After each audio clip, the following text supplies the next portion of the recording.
Hello नमस्कार दोस्तों NTPC RRB के इंपॉर्टेंट क्वेश्चन दोस्तों जो आरपीएफ एसआई और कांस्टेबल के लिए भी बहुत ही महत्वपूर्ण है दोस्तों। रेलवे की परीक्षा में कभी ना कभी पूछे गए प्रश्न है दोस्तों। ये मैं सीरीज आपको प्राचीन भारत इतिहास की करवाऊंगा दोस्तों। इसमें मैं आपको 400 क्वेश्चन कराने वाला हूँ। फर्स्ट वीडियो मैंने 45 क्वेश्चन करवाए थे। आज दोस्तों करीब मैं 120 क्वेश्चन आपके लिए लेके आया हूँ। तो दोस्तों स्टार्ट करते हैं क्वेश्चन नंबर 46 से। हमने अपना पहला क्वेश्चन जो एंड किया था वो हमने लास्ट में किया था 45। तो आज हम स्टार्ट करेंगे 46 से। तो क्वेश्चन थोड़ा सही नहीं दिख रहा है, कोई बात नहीं, आगे देखेंगे। दोस्तों क्वेश्चन नंबर 46 है कि शक संबत शक संबत कौन से वर्ष से शुरू हुई। तो दोस्तों शक संबत आपको पता होना चाहिए कि ईशा की मृत्यु के 78 वर्ष बाद शक संबत प्रारंभ हुई। क्वेश्चन नंबर 247 देखेंगे। उपर्युक्त उपर्युक्त कालक्रम उपर्युक्त कालानुक्रम में व्यवस्थित कौन सा क्रम है। दोस्तों यहाँ बात कर लेते हैं कि सबसे पहले कौन आया। तो यहाँ बात करेंगे चंद्रगुप्त मौर्य। ये दोस्तों ईसा पूर्व की बात है। इसके बाद दोस्तों आए समुद्रगुप्त। इसके बाद दोस्तों आए हर्षवर्धन ईस्वी में। इसके बाद दोस्तों राजेंद्र चोल। ठीक है, तो ऑप्शन नंबर हो जाएगा 2। Option number 2। क्वेश्चन नंबर देखेंगे 48। निम्न में से कौन सा सिंधुआड़ी सभ्यता के अवशेष वाला भाग पाकिस्तान में है। दोस्तों ये सभी भाग जो हैं, एक हो गया लोथल, ये है गुजरात आलमगीरपुर मेरठ, और ये है कालीबंगन, ये पंजाब में पड़ता है। यहाँ कोई नहीं, इनमें से कोई नहीं पाकिस्तान में। दोस्तों बात कर लेते हैं। तो ये क्वेश्चन देखो, इसमें कहीं ना कहीं आरआरबी महेंद्र हाट घटना में पूछा गया, पटना में क्वेश्चन पूछे गए, और ये 2003 में आरपीएफ में ही पूछा गया था। दोस्तों भारत का नेपोलियन किसे कहा जाता है। तो हमें लोगों को पता है दोस्तों, भारत का नेपोलियन किसे कहा जाता है। समुद्रगुप्त को। किसके दोस्तों? समुद्रगुप्त को। क्वेश्चन नंबर 50 देखेंगे। दोस्तों अभी तक आपने मेरे चैनल को सब्सक्राइब नहीं किया तो चैनल को सब्सक्राइब कर बेल आइकन को प्रेस कर दें, इससे कि आने वाली वीडियो आपके पास सबसे पहले पहुंच चुके हैं।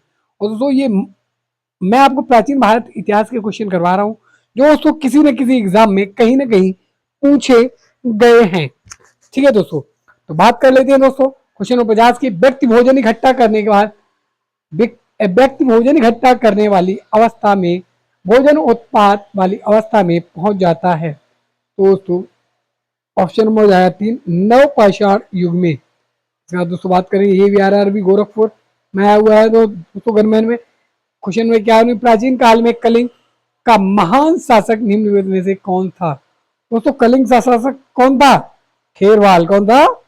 खेरवाल, जो हाथी गुफा में दर्शाया गया। हड़प्पा सभ्यता के उपकरण व हथियार मुख्यतः किसके बने थे। तो दोस्तों हड़प्पा सभ्यता के हथियार तावा, ये हमारी कांस्युगीन थी। कौन सी थी? कांस्युगीन सभ्यता थी। ठीक है, तो यहाँ तावा से बने। किससे बने हैं? तावा से। क्वेश्चन नंबर देखेंगे 53। दोस्तों 53 की अगर बात कर लें तो 53 की बात करेंगे। 53 है प्राचीन भारत का इतिहास। हम आपको करवाएं दोस्तों, इंपोर्टेंट क्वेश्चन जो कहीं ना कहीं पूछे गए हैं। बात करेंगे कनिष्क की राजधानी थी। दोस्तों सबसे पहले कनिष्क की राजधानी थी पेशावर। कहाँ पे? पेशावर में। दोस्तों यही हर्षवर्धन की राजधानी पूछ रहे तो दोस्तों थी कन्नौज। ठीक है, कहाँ थी? कन्नौज। दोस्तों अमरावती किसकी राजधानी इस टाइम? आपको कमेंट करके बताना है। और मथुरा, मथुरा क्या था? दोस्तों दोनों ऑप्शन आपको कमेंट करके बताने हैं। इसके बाद चंद्रगुप्त मौर्य के दरबार में यूनानी ग्रीक राजदूत आया था। दोस्तों कौन आया था? मेगस्थनीज। कौन आया था? मेगस्थनीज, जिसने अपनी पुस्तक इंडिका लिखी थी। कौन सी लिखी थी? इंडिका लिखी है जिसने अपनी। ठीक है, आइए देखें क्वेश्चन नंबर। शुंग वंश की स्थापना किसने की थी। तो शुंग वंश की स्थापना पुष्यमित्र ने की थी। किसने की थी? पुष्यमित्र ने। दोस्तों बिंबिसार, बिंबिसार का बेटा कौन था? अजात शत्रु, जिसने अपने बेटे को मार दिया था। और ये मगध के संस्थापक का बेटा था बिंबिसार। ठीक है, इसके बाद दोस्तों अग्निमित्र, ये कोई नहीं था, ये गलत है। ठीक है, बात करेंगे 56। सतवाहन। अब सतवाहन भारतवाहन में किस प्रदेश में संबंधित है। तो सतवाहन दोस्तों आंध्र प्रदेश से संबंधित है। किससे? आंध्र प्रदेश से। दोस्तों हर क्वेश्चन देखो ये आया आरआरबी गोरखपुर सहायक स्टेशन मास्टर 2003 में पूछा गया है। तो बात करेंगे 57 सिंधु घाटी सभ्यता के लोग पूजा करते थे किसकी? पशुपतिनाथ की। किसकी? पशुपतिनाथ की। ठीक है, सिंधु घाटी सभ्यता की क्या विशेषताएं थी। तो सिंधु घाटी के सभ्यता की सभी विशेषताएं थी। नगर आयोजन भी था, जल निकास प्रणाली भी थी, और सुनिश्चित सड़कें भी थी। तो ये एक शहरी सभ्यता हुआ करती थी। दोस्तों ये हर परीक्षा में कहीं ना कोई क्वेश्चन पूछेंगे, भाई क्वेश्चन मैं आपको याद से करवा रहा हूँ।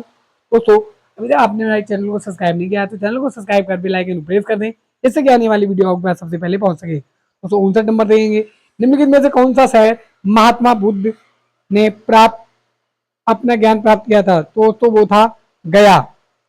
ये इसका नाम पूरा था बोध गया। क्या था? बोध गया। ठीक है। और लुम्बिनी में इनका क्या हुआ था? जन्म हुआ था दोस्तों। इसके बाद क्वेश्चन नंबर 60 देखेंगे। अब प्रसिद्ध ऐतिहासिक स्थान हम्पी कर्नाटक के किस जिले में है? तो हम्पी दोस्तों बेलागिरी में है। क्या है?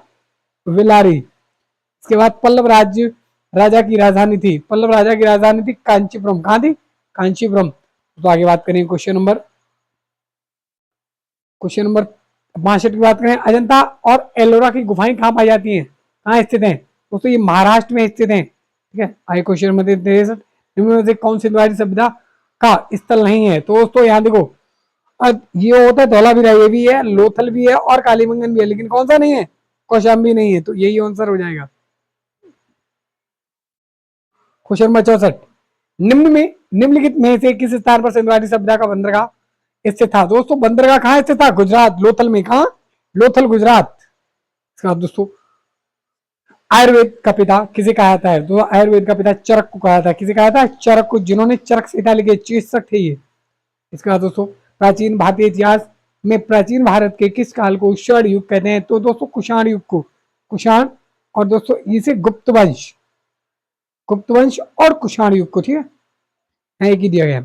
इसके बाद ऋग्वेद में सर्वाधिक मंत्र किस देवता को स्तुत हैं? दोस्तों इंद्र को। इंद्र को कितने हैं? 250 ऋचाएं इंद्र के लिए लिखी गई हैं और 200 ऋचाएं अग्नि के लिए। ठीक है। भगवान बुद्ध की मृत्यु किस स्थापना पे हुई थी? तो दोस्तों भगवान बुद्ध की मृत्यु कुशीनगर में हुई थी। सारनाथ में इन्होंने अपना पहला उपदेश दिया था, और हस्तिनापुर ये नहीं है, और कपिलवस्तु ये फरुखाबाद में पड़ता है। ठीक है। तो यहाँ ऑप्शन नंबर हो जाएगा ए, कुशीनगर, और सारनाथ में इनका अब पहला उपदेश दिया था 5 ब्राह्मणों को। निम्नलिखित में से हड़प्पा संस्कृति का कौन सा जानवर सील तरह टेरिकोटा कला को प्रदर्शित नहीं करता है? दोस्तों क्या हो जाएगा? ऑप्शन नंबर ए गाय। क्या हो जाएगा? गाय। आगे देखेंगे दोस्तों, क्वेश्चन नंबर देखेंगे हम लोग 70। यहाँ दोस्तों हम लोग 120 क्वेश्चन करने वाले हैं। निम्नलिखित में से समाज के किन दो वर्गों को पर बुद्ध का सर्वाधिक प्रभाव था? दोस्तों समाज पर बुद्ध का प्रभाव महिला और शूद्र, क्योंकि दोस्तों शूद्र सबसे अलग रहता था, तो इन्होंने शूद्र को अपनी ओर मिलाया था और भी सभी जातियों को मिलाया था, तो महिला और शूद्र। इसके बाद हर्षवर्धन के समय कौन सा चीनी यात्री भारत में आया था? तो आया था हेनशांग। कौन आया था? हेनशांग दोस्तों। इसके बाद दोस्तों बात करें, उनको सिद्धार्थ के नाम से भी जानते थे। किसको? बुद्ध को दोस्तों। किसको? बुद्ध को। और सिद्धार्थ दोस्तों महावीर के पिता का भी नाम था। किसके? महावीर के पिता का भी नाम था। इसका देखेंगे, औषधि विज्ञान वेद है दोस्तों, इसे अथर्ववेद कहते हैं। क्या कहते हैं हम लोग? अथर्ववेद कहते हैं, अथर्ववेद। इसका बात करेंगे दोस्तों, हर्ष के शासनकाल में उत्तर भारत का सबसे महत्वपूर्ण शहर कौन था? दोस्तों हर्षवर्धन की राजधानी मैंने ऊपर पूछा था, कौन सी थी?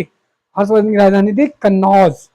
आगे बात करेंगे दोस्तों 75 निम्नलिखित में से कौन सा कथन सिंधु घाटी सभ्यता से संबंधित सही है? तो संबंधित सही है तो दोस्तों यहाँ ये हमारे सभी कथन, उनके घर ईंटों के बने थे, बिल्कुल पक्की ईंटों के बने थे। सभा भवन की खोज मोहनजोदड़ो में हुई थी, बिल्कुल हुई थी। घर निर्माण योजना में खुला चौक मुख्य लक्ष्य था, बिल्कुल दोस्तों, यहाँ उपयुक्त सभी हो जाएगा। क्वेश्चन नंबर 76, निम्नलिखित में से कौन सा युग्म सुमेलित नहीं है? दोस्तों यहाँ युग्म देखें, कौन सा युग्म सुमेलित नहीं है? दोस्तों लोथल प्राचीन होता है, डाकयार्ड, सारनाथ बुद्ध द्वारा प्रथम उपदेश, सही बात है। इसके बाद राजगिर है बुद्ध का जन्म स्थल, ये गलत है। इसके बाद नालंदा बौद्ध शिक्षा के लिए महान ग्रंथ था, बिल्कुल सही बात है। तो यहाँ ए वी और डी होता है। क्या होता है? A V D, A V D. तो यहाँ A V D, option number C हो जाएगा। क्वेश्चन नंबर देखेंगे अगला हम लोग, क्वेश्चन नंबर आगे बात करेंगे दोस्तों। क्वेश्चन नंबर बात करेंगे 77 की, हजारी संवत का आरंभ हुआ था दोस्तों 622 में। इसी संवत कब आया? 622 में, जब ईस्ट जो मुस्लिम धर्म के संस्थापक थे हजरत साहब ने इसे स्टार्ट किया था। इसके बाद दोस्तों बात करेंगे अशोक किस वंश से संबंधित था, तो अशोक दोस्तों मौर्य वंश से संबंधित था। आगे देखें क्वेश्चन नंबर 69 भारतीयों के लिए महान शिल्प मार्ग किसने आरंभ कराया था, दोस्तों कनिष्क ने। किसने? कनिष्क ने। क्वेश्चन नंबर देखेंगे 80 तंजावुर के बृहद मंदिर का निर्माण किसने कराया था, राजा राज चोल ने, राजा राज प्रथम ने, राजा राज प्रथम ने, इसे चोल कहा जाता है। अब पुलकेशिन किस राजवंश के थे, तो दोस्तों पुलकेशिन चालुक्य वंश के थे। किसके वंश के थे? चालुक्य वंश के। कांचीपुरम अवस्थित है दोस्तों तमिलनाडु में। कहाँ है? तमिलनाडु में। इसके बाद बात करेंगे क्वेश्चन नंबर 83 कनिष्क का दरबारी चिकित्सक कौन था, तो चरक था। कौन था? चरक, जिसने चरक संहिता लिखी है। इसके बाद दोस्तों बात करेंगे 84 राष्ट्रकूटों द्वारा निर्मित प्रसिद्ध मंदिर कौन सा है, दोस्तों एलोरा। कौन सा है? एलोरा। इसके बाद बात करेंगे निम्नलिखित में से प्राचीनतम राजवंश कौन सा है, दोस्तों नंद वंश हो जाएगा। कौन सा हो जाएगा? नंद वंश। इसके बाद दोस्तों बात करेंगे हम लोग 86 की। किसकी? 86 क्वेश्चन नंबर दोस्तों 86 बात करेंगे सैतव सभ्यता के ईंटों का अलंकरण किस स्थान से मिले हैं, तो कालीबंगन से ईंटों के घर मिले हैं, पक्की ईंटों के घर मिले हैं। इसके बाद विश्व ईश्वर है तथा ईश्वर मेरी आत्मा है दर्शन मिलता है, दोस्तों उपनिषद में लिखा मिलता है। कैसा? उपनिषद में।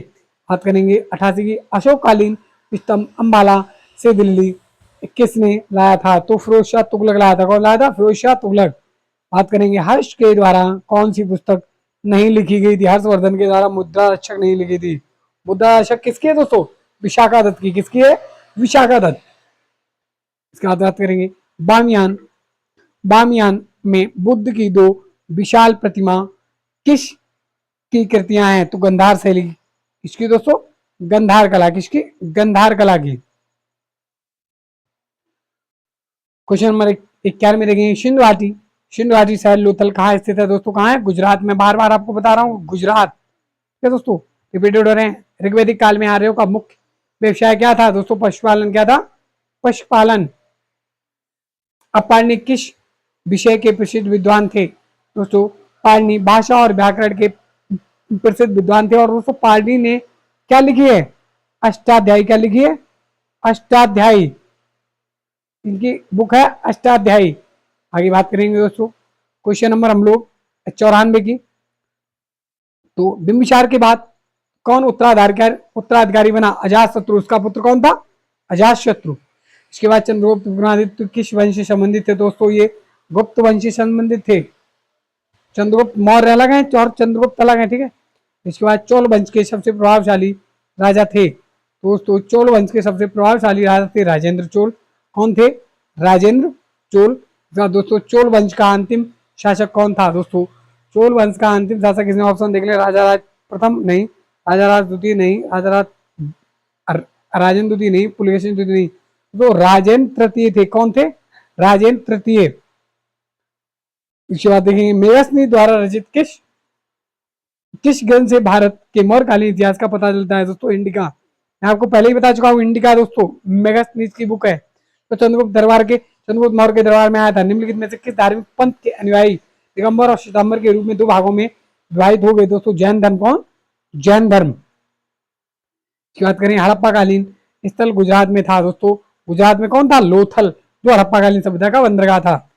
101 निम्नलिखित में से गुहा चित्रों में सबसे पुराने चित्र कौन से थे, दोस्तों भीमबेटका। कहाँ थे? भीमबेटका। इसके बाद बात करेंगे दोस्तों हम लोग 102 की। तो मध्य प्रदेश में स्थित शांची स्तूप का निर्माण किसने करवाया था, तो दोस्तों अशोक ने करवाया था। किसने करवाया था? अशोक ने। बात करेंगे दोस्तों 103 की। तो 103 क्वेश्चन नंबर देखेंगे हम लोग कि श्रावण वेला में भगवान बाहुबली की मूर्ति राष्ट्रकूट के शासनकाल में बनवाई थी। किसके शासनकाल में? राष्ट्रकूट के शासनकाल में बनवाई गई थी। हड़प्पन लोग किसकी जानकारी नहीं थी, दोस्तों हड़प्पन लोगों को लोहा की जानकारी नहीं थी। ये कांस्ययुगीन सभ्यता थी। किसकी? कांस्ययुगीन। हड़प्पाकालीन सभ्यता का विशाल कठोर कहाँ मिला है? विशाल कोठार कहाँ मिला है, दोस्तों मोहनजोदाड़ो में। कहाँ? मोहनजोदाड़ो में। इसके बाद इनमें से सही मिलाया गया है। दोस्तों अभी तक आपने हमारे चैनल को सब्सक्राइब नहीं किया है, दोस्तों चैनल को सब्सक्राइब कर बेल आइकन प्रेस कर दे, जिससे कि आने वाली वीडियो आपके पास सबसे पहले पहुंच सके। दोस्तों इसका सही हो जाएगा, बात कर लेते हैं। तो बुद्ध का जन्म कहाँ हुआ था? बुद्ध का जन्म हुआ था दोस्तों लुम्बिनी में। इसके बाद बुद्ध का ज्ञानोदय कहाँ दिया था? सारनाथ में। ठीक है, इसके बाद दोस्तों बात करेंगे बुद्ध का पहला से नहीं दोस्तों, बुद्ध का ज्ञानोदय ये हुआ था बोध गया में। इसके बाद बुद्ध का पहला सिख सारनाथ में और बुद्ध का निधन कुशीनगर में। दोस्तों ऑप्शन नंबर हो जाएगा ए। कौन सा? Option number A. इसकी बात करेंगे क्वेश्चन नंबर आगे दोस्तों। बात करेंगे बाणभट्ट किसके दरबार में थे? तो बाणभट्ट दोस्तों हर्षवर्धन के दरबार में थे। अब दोस्तों बाणभट्ट की जो किताब है उस बुक का नाम आपको लिख के बताना है, कमेंट में बताना है कि कौन सी बुक बाणभट्ट ने लिखी थी। बौद्ध साहित्य लिखा गया था दोस्तों पाली भाषा में। किस भाषा में? पाली भाषा में। बौद्ध साहित्य पाली भाषा में लिखे थे। और तो यहाँ एक क्वेश्चन और सुन लीजिए, जैन जैन जैन ग्रंथ थे वो किस भाषा में लिखे गए थे? जैन ग्रंथ दोस्तों पूछ ले तो प्राकृतिक भाषा में लिखे थे। किसमें? प्राकृतिक भाषा में। सिंधु घाटी सभ्यता का, सिंधु घाटी सभ्यता में डॉट डॉट का कोई संकेत नहीं मिला है। किसका दोस्तों? सरसों मिली, जौ मिली, तिल मिली, लेकिन गन्ना नहीं मिला है। 110 देखेंगे बौद्ध धर्म के 3 रत्नों में कौन शामिल नहीं था? दोस्तों बौद्ध धर्म में क्या नहीं था? अहिंसा नहीं थी। बुद्ध था, धम्म था, संघ था, लेकिन अहिंसा नहीं थी। क्वेश्चन नंबर 111 देखेंगे अगर हम लोग दोस्तों 11 देख लें कि निम्नलिखित में से किस स्थान पर जैन तीर्थक महावीर स्वामी की मृत्यु हुई थी? तो पावापुरी में। कहा दोस्तों? पावापुरी में।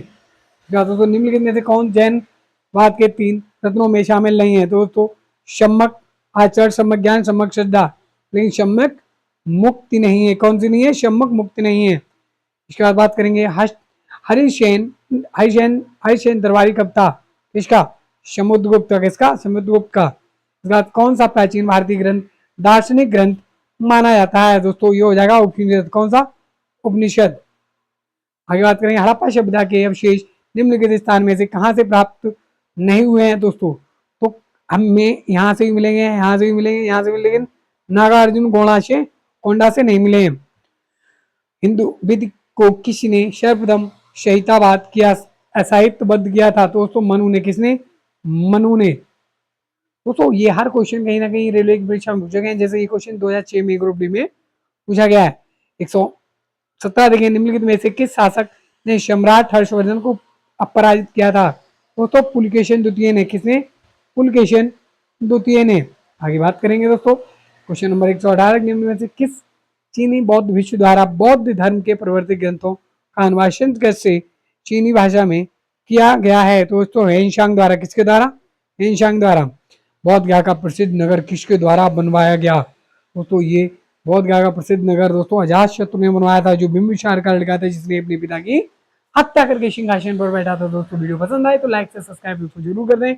जय हिंद, जय भारत। दोस्तों अगला पार्ट इसमें हम आपको फिर 100 क्वेश्चन करवाते हुए मिलेंगे। दोस्तों मैं आपको इससे 400 क्वेश्चन करवाने जा रहा हूँ। दोस्तों एक भी ऐसा क्वेश्चन नहीं जो दोस्तों कहीं ना कहीं पेपर में ना पूछा गया हो दोस्तों। तो जय हिंद, जय भारत।